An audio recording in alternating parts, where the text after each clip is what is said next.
So, welcome back to Range Anxiety. In today's video, I want to go over several misconceptions that people, even in 2025, still have about EVs. There's lots of things from battery life to charging rates and different things like that that I want to touch base into this video. So, if you're new here and you enjoy EVs, EV news, and just general thoughts from a normal day-to-day perspective of what it's like owning an EV, then make sure you subscribe because we talk about all things from Teslas to non-Teslas and other types of EVs, especially really cool and unique ones. So make sure you subscribe so you don't miss other videos like that. So one of the first things I want to touch base is that charging speeds are not all the same. And what I mean by that is there's actually three different levels of charging, or at least they're the, main three different levels to kind of choose from when you're thinking about how to charge your vehicle. So there's level 1 where you basically plug it in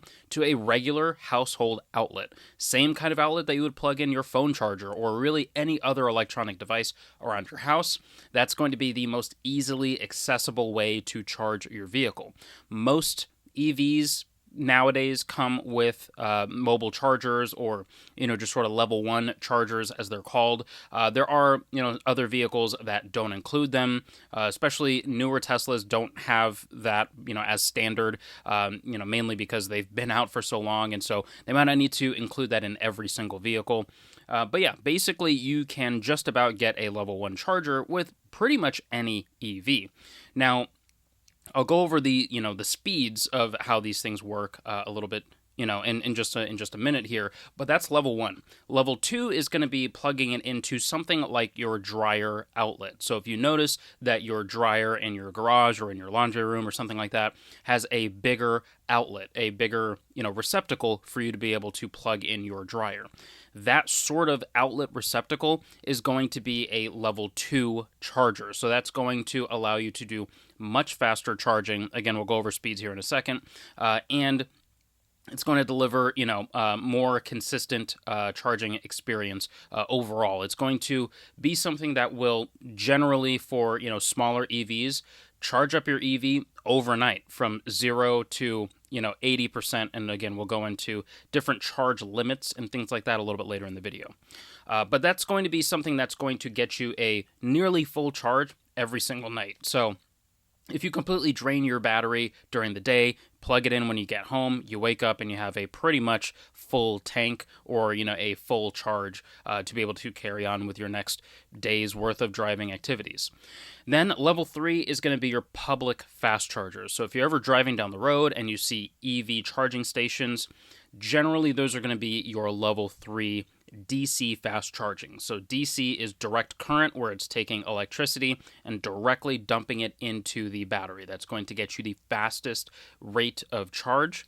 And then level 1 and level 2, the things that you do at home, or if you're at like a hotel or something like that, those are going to be alternating current. So it's going to be AC charging, where the current is going to be alternating and sort of fluctuating.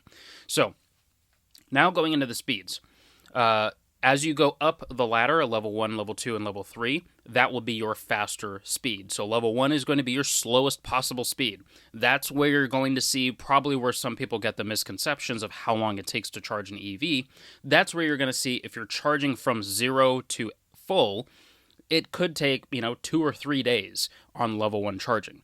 Now, we'll go into why it's very unrealistic and impractical for you to be charging from 0 to full every time, unless your just driving situation calls for that, which EVs might not be the best thing for you.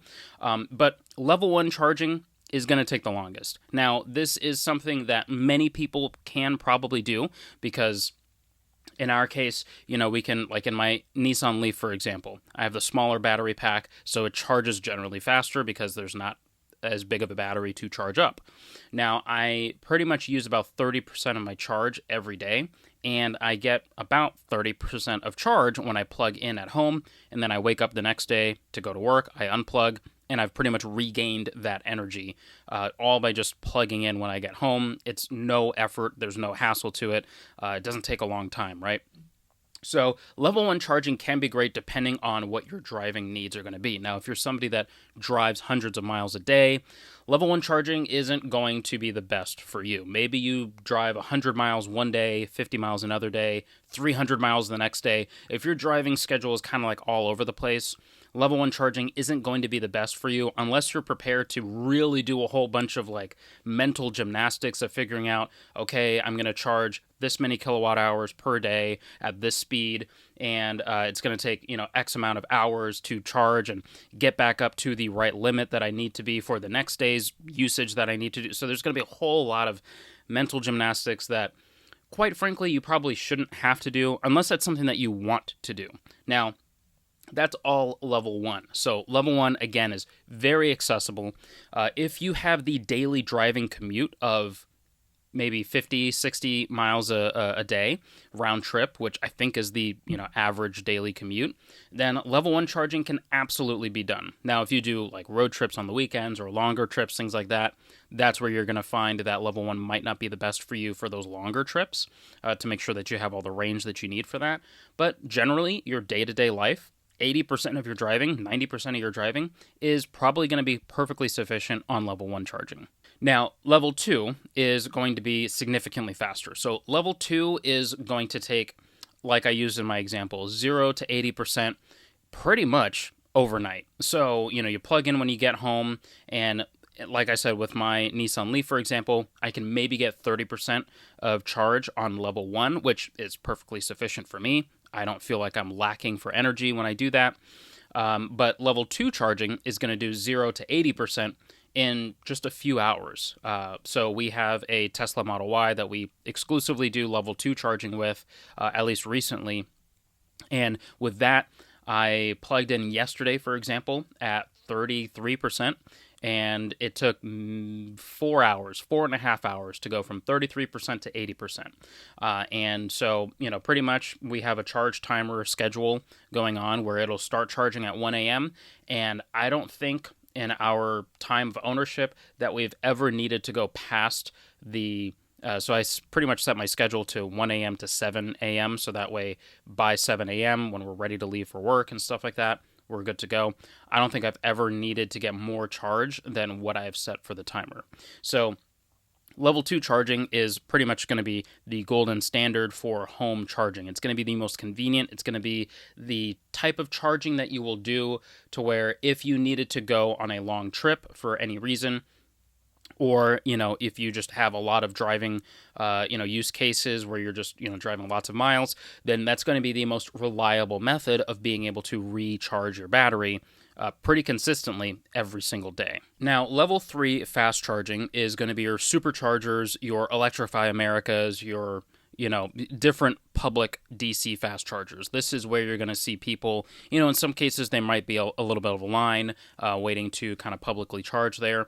And this is pretty much going to be what I would recommend. The only time that you would need to go there is if you're on a road trip. Because generally speaking, if you can charge at home on level 1 or level 2, there's really no reason for you to go to a public charger unless you've exhausted all of your range for the day and you don't have enough range to get to your destination. So pretty much the only kind of, situation use case for that is going to be when you're on a road trip. Now, of course, there's going to be people that don't have access to level 1 or level 2, and I wouldn't recommend relying on level 3 public charging stations unless it's like a Tesla supercharger, for example. I wouldn't recommend doing level 3 exclusively for several reasons. Level 3 there's some debated reports about if it can harm the battery by rapidly fast charging it as your only means of charging the battery. There's been some debated reports about if it's actually going to be hurtful, or if it doesn't affect it at all, or if the level that it will hurt it is so minimal that you can barely notice. So there's lots of conflicting reports about that. But for me, if I'm planning on keeping an EV for a long time, I don't really want to do something that could potentially cause issues to it and could hurt the longevity of the EV. We'll talk about longevity of EVs in a little bit. Now, the other thing is sometimes the charging stations are just unreliable. So Generally, Tesla superchargers are, very good, and I'm not trying to be like a Tesla fanboy or anything like that, but there's no denying that the supercharger network is just going to be fantastic. It's going to deliver, it's going to be very reliable. You know that pretty much every time that you go there, you just plug in. There's no app for you to have to fiddle with, anything like that. You just plug in, unplug, and go. So you're pretty much, just kind of having a very seamless experience that way. Now, that's what it's like for Tesla superchargers. For anything that's not a Tesla, like your Electrify Americas, your, different states have different power companies that have their own. Like I know Florida has a Florida Power and Light Evolution charging station. So there's different sort of third-party charging stations. There's one by Mercedes. There's different ones that are out there, right? And the reliability metric of them can be a little bit all over the place. So you can pull up to one, and the app might say that there's 4 available, but maybe one is being used, 2 of them are down, and then the other one, is derated, right? So it might not deliver very fast speeds that you need to be able to comfortably, quickly charge. You're going to have to be there waiting for a long time. So typically your fast charging, probably that's another thing I should recommend, or that I should go over as well, is that for fast charging, again, depending on your vehicle, how big the battery is, and your vehicle's specific charge rate, because not all vehicles charge at the same speed. Some vehicles have a very fast ramp up of taking electricity in to very quickly get the charge up to a certain limit. In some cases, arriving to a charger at 10% is going to get you a very quick ramp up all the way up to maybe, 40, 50%, and then it'll kind of taper off and kind of level off a little bit. And then eventually, as you hit the higher percentage, maybe 80% or 70%, then it'll start to taper down. There's some vehicles that have that sort of charging curve, right? And then there's other vehicles that just ramp up and then they just kind of hold a certain limit all the way through to nearly 100%. That's what you're going to find in a lot of like Hyundais and Kias, some of the newer ones there. Porsche Taycan is one that's like that as well. And then there's some that just have very low charging speed, right? They can maybe only do like 50 kilowatts, or it's like 75 kilowatts. And that's about as much charging speed that they can get, and they just kind of hold that for a long time. So that's kind of the challenge, is each vehicle kind of charges differently. And so when I say that fast charging could take as quickly as 15 minutes, or it could take as long as an hour to an hour and a half, which is still going to be significantly faster than what you can do at home, but who wants to be sitting at a charger for an hour and a half? So there's a lot of variables that go into place. I mean, there's the state of charge that you arrive at, the charging curve of your specific vehicle, and also the charge rate of the speed rather, of the charger that you're at. So Electrify America kind of makes it a little bit easy, where they say, up to 150 kilowatts, up to 350 kilowatts, up to 450 kilowatts. So there's little signs that tell you how fast each of these chargers go. And generally, if your vehicle can accept a faster charge rate, then yeah, definitely go to those 450, 350 kilowatt charging stations. Now, if your vehicle, can't handle that kind of speed, then don't hog that up for somebody that could take advantage of those faster speeds. Because again, your vehicle can only take in a certain amount of energy, depending on how what the charging infrastructure is like for your vehicle. So there's a ton of things that go into place, and really just kind of bringing this full circle here, charge speeds are really dependent on a lot of different factors. And so, some people have a misconception that you're going to be at a, charger, a level 3 fast charger, for a very long time, that it's going to take an hour and a half to 2 hours for any EV to fast charge.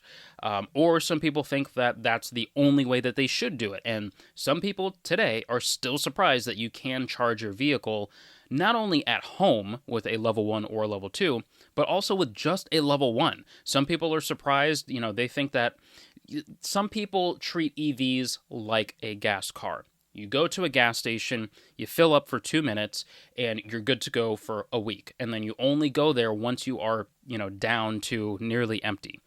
That's how most people drive anyways. And so when you try to apply gas car logic to an EV, you're going to be sorely disappointed because EVs are actually kind of the other way around. You probably shouldn't drain it all the way down consistently and then have to rapidly fast charge at a fast charger every single, couple of days or so, and sort of treat it like a gas car because, for one, you're going to be charging for a very long time. For two, you're could possibly be hurting the battery. And for three, it's so much more convenient to just come home, plug in. Again, if you have access to a level 1 or level 2 at home, to just come in, plug in your car, and you're good to go. And then you wake up to a full battery the next day. Now, the next misconception is that you should always charge your car to 100%. So that is not the case for every type of EV. So without getting too deep into the weeds, there are different battery chemistries. So you have your nickel, metal, something.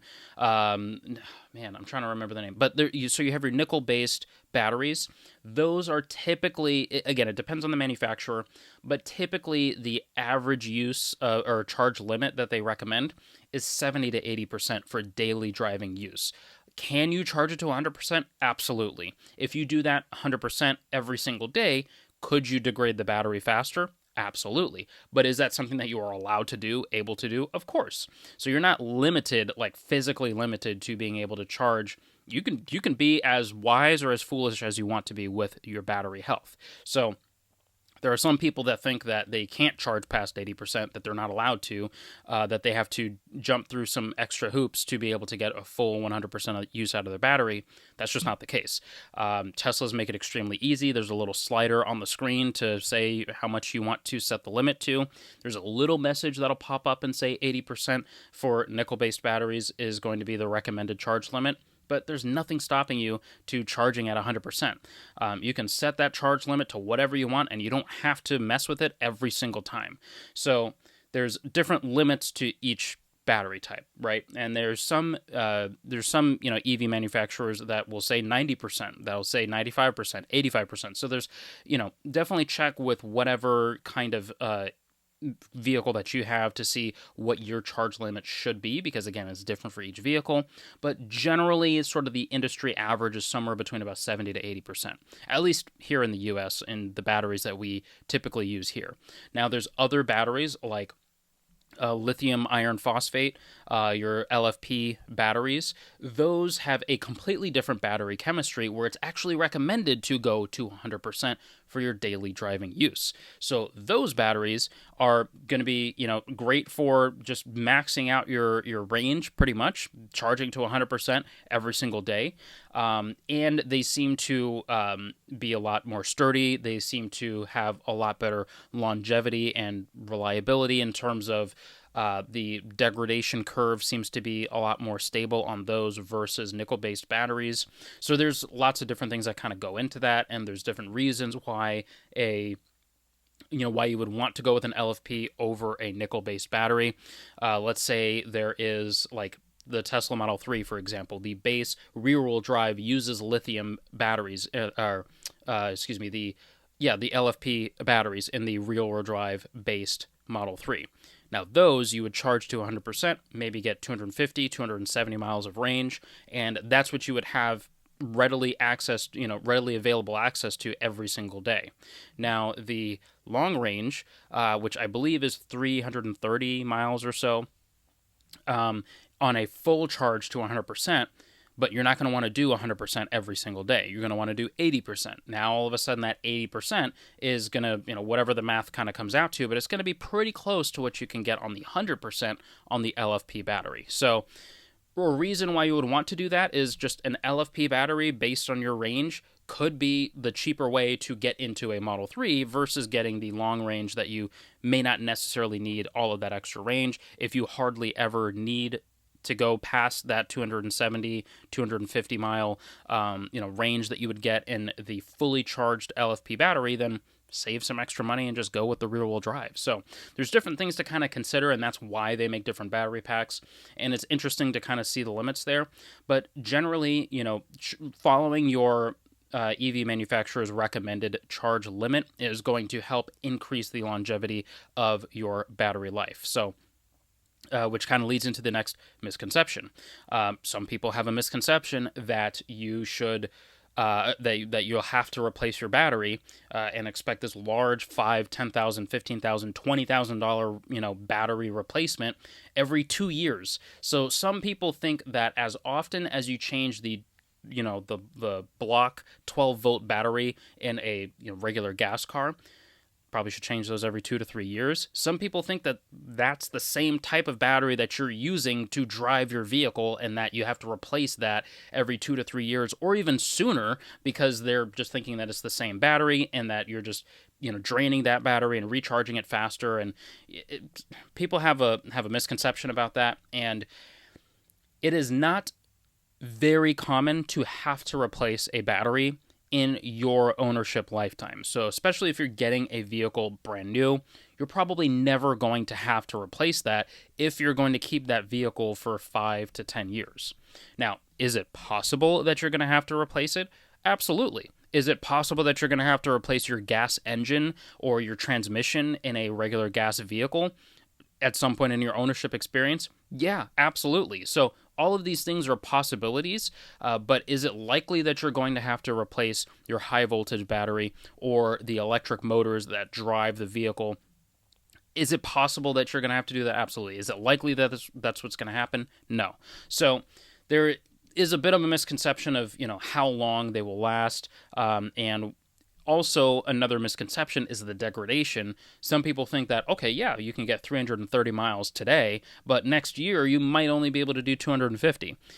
That's absolutely not the case, unless it's a cheaply made battery by sort of a not very popular or not very reliably well-known vehicle manufacturer. So really what I say is most EV manufacturers in America, at least in the US, are going to have solid battery chemistry, solid reliability when it comes to the drivetrain of the vehicle itself, and they use relatively quality parts. Now, there are other manufacturers around the world that may or may not use the best quality of parts, and that's not to say that America's the gold standard and that we only use high-end parts for all of our vehicles. Absolutely not the case. But generally, if you are buying an EV in America, you're going to find that the battery capacity is going to actually kind of hold pretty well. Now, the degradation curve is where some people kind of have a little bit of a misconception. Within about the first 100,000 miles, 80,000 miles, that's where you're going to see your biggest dip in your battery degradation. At least this is the case for Teslas. Now, every battery is different. Tesla, I'm just more familiar with some of their nuances when it comes to their technology and their parts and things like that. So I'm kind of speaking more on the Tesla side here, but generally this same information can apply to other vehicle manufacturers as well. But generally with Tesla, you're going to find your biggest dip in battery degradation in the first 60 to 80,000 miles. And generally what that can be is, maybe your battery will degrade by 10% in that first 60 to 80,000 miles, meaning that you will, 330 miles is what you were able to do on a full charge from day one. And then 60 to 80,000 miles later, now you can only maybe do 300 to like 280 on a full charge. And that's probably a bit extra, a bit higher. I'm being a bit harsher on the degradation there than what you might actually get. But that is something that could absolutely be the case, right? So that's typically what you're going to see for the first 60 to 80,000, miles there. Now, that doesn't mean that it's going to be the same 10% or 15% battery degradation over the next 60 to 80% or 60 to 80,000 miles. So once it hits that initial front end of that degradation there, then the curve is going to kind of taper off. So it's going to, let's say you're going to start high up here with, full range. Then you're going to see a sharp degrading curve with the battery degradation. This is probably at about 60 to 80,000 miles. So you started up here, you kind of ended over here at 60 to 80,000, but it's not going to massively fall off a cliff after that. No, it's going to kind of start to settle out. And it's going to keep degrading over time, absolutely, but it's not going to drop by 10 to 15% every 60 to 80,000 miles. You're probably going to find that it's going to drop by 2 to 5%. At least this is kind of what I've been finding and researching about. You're going to find a much more stable degradation curve once you hit that initial front end of it. So again, it's different with each vehicle. That's not to say that a Nissan Leaf or a Nissan Ariya or a Chevy Bolt has the same degradation curve, because again, totally different battery chemistries for different vehicles and different manufacturing methods and different ways that the motor draws energy from the battery pack. So there's lots of different variables that determine how your vehicle is going to degrade over time. But generally speaking, like I said, some people think that you're going to, have full range day one, and then you're going to maybe be able to do half of that range 5 years later. And I mean, if you're driving like 100,000 miles a year, then yeah, that's something that will absolutely happen. Maybe 5 years from now, you will only be able to do half the range you were able to do before, but you would have driven like 500,000 miles in that time frame on an EV, and you would have absolutely gotten your money's worth out of the EV. You would have absolutely gotten your savings out of the cost of electricity versus gas. You'd have absolutely gotten, your value out of having to be, being able to just conveniently plug in and charge overnight, wake up to a full battery every day. So yeah, I mean, there's not going to be a perfect scenario for everyone, and so it all depends on your driving habits, which leads me into another misconception is if your driving habit calls for you to be doing like 100,000 miles a year and you're just kind of all over the place with your battery or your driving usage, then maybe an electric car might not be for you. Maybe something to consider would be a plug-in hybrid EV. So you're going to have an electric range for some of your shorter trips around town, things like that. But then once the EV battery is drained, then an actual gas motor will kick in and allow you to just drive it like a regular gas car, but even better actually as a hybrid. So you're basically kind of getting the best of both worlds there. Now, for me personally, that's not something that I'm personally interested in because, for one, my driving habits make it a bit easier and more convenient to have an EV, and it's far cheaper for me to do that. Plus, I don't really want to have to mess with the maintenance of an actual gas engine. There's manufacturers like Toyota that make a far superior gas engine than something like, I don't know, a Jeep or a Dodge. Sorry for my Mopar fans out there, but you're probably not watching this video anyways.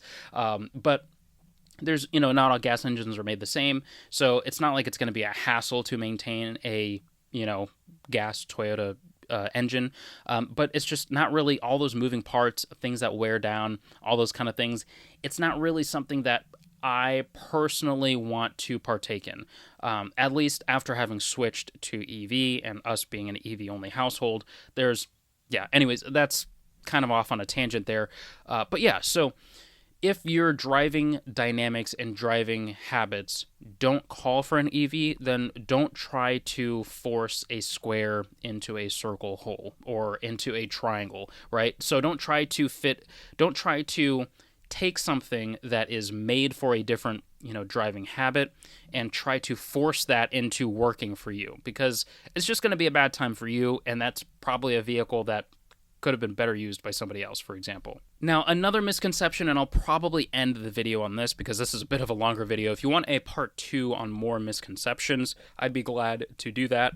It's just, it's a longer video, so I want to try to keep my thoughts, relatively streamlined here.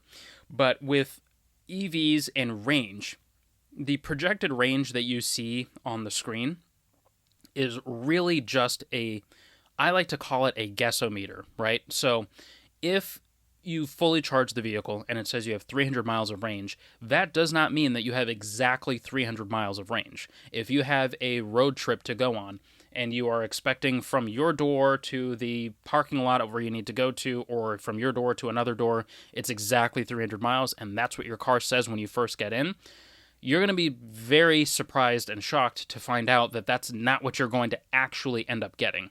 So, generally what I've found is depending on the vehicle, it can be a little bit conservative or a little bit liberal with the guessing of the mileage.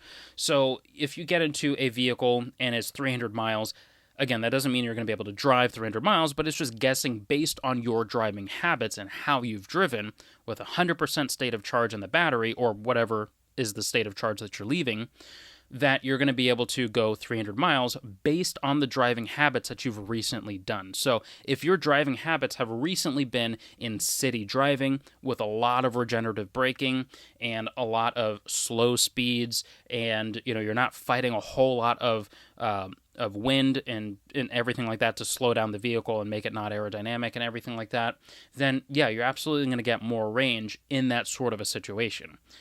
Now, if that's what you've recently been doing, but you all of a sudden need to go on a 300-mile road trip, then you're going to find that getting on the highway, using up the battery more, is going to eat the range more. So not so much that now all of a sudden you have half the range that you had before, but it's going to be a pretty significant drop-off. What I've found is maybe, highway driving is going to be 80, it's going to have maybe a 10 to 20% hit on the efficiency of the vehicle. Again, depending on how you drive. If you're driving 85 miles an hour, down the highway, and you're, constantly zipping in and out of lanes, and you're in sport mode and all that kind of stuff, you're going to be naturally consuming more energy, which then means that you're eating up more of your range.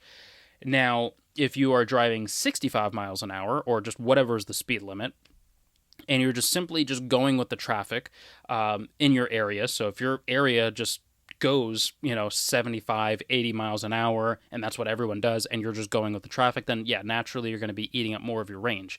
However, if your area that you live in just goes the speed limit, then yeah, you can absolutely get more range. Generally, the lower speed that you are, the higher range and efficiency that you'll get, which is the exact opposite of what it's like for a gas vehicle. With a gas vehicle, you're going to find that you're way more efficient going highway speeds than going in stop-and-go traffic in the city. So it's just think about a gas vehicle, think about the efficiency and how that works, and just completely flip that around. Because think about it. Your phone, for example, if you are lightly using your phone, you're not checking, maybe you drop the brightness down and you kill all the background apps, all that sort of stuff, then you're going to find that you're going to get much longer battery life in that scenario versus having the battery at full brightness, using the battery's full extent of, energy delivery and everything like that. Then yeah, you're going to drain that battery a lot faster, and of course you're going to have to plug in sooner than later.